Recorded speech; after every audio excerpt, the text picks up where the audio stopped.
mengumumkan ketibaan Tuan Yang Terutama Tun Datuk Seri Utama Hazur Ramli bin Ngah Talib Yang di-Pertua Negeri Pulau Pinang dan Yang Mulia Tuan Puan Raja Datuk Seri Utama Nora Ashikin binti Raja Abdullah.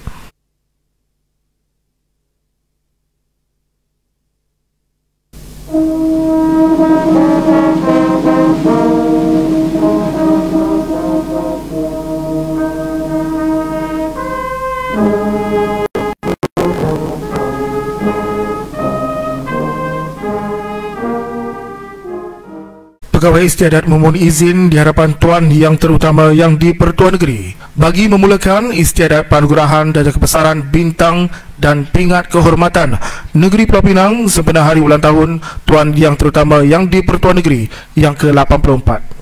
Terima kasih, Tuan.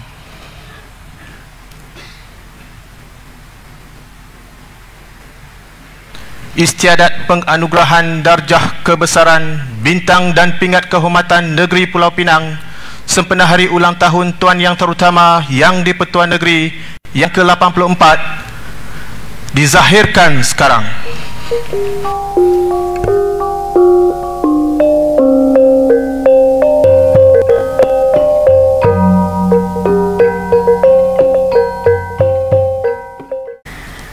Darjah Setia Pangkuan Negeri DSPN.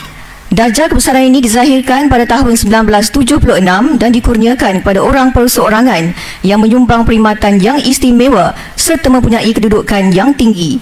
Mereka yang dikurniakan darjah ini digelar Datuk. Kurniaan ini dihadkan pada 1,800 orang yang masih hidup, tidak termasuk bukan warga negara Malaysia yang boleh dikurniakan anugerah ini secara kehormat. Darjah kebesaran ini mengandungi bintang, selipang dan lencana darjah. Dipersilakan Encik Muhammad Ezri bin Abdul Wahab, Encik Tan Suan Tek, Dr. Tan Yau Kiang, Encik Ku Chun Aun dan Major Bersekutu Pertahanan Awam Ong Sen Chai bagi menerima anugerah Darjah Setia Pangkuan Negeri DSPN.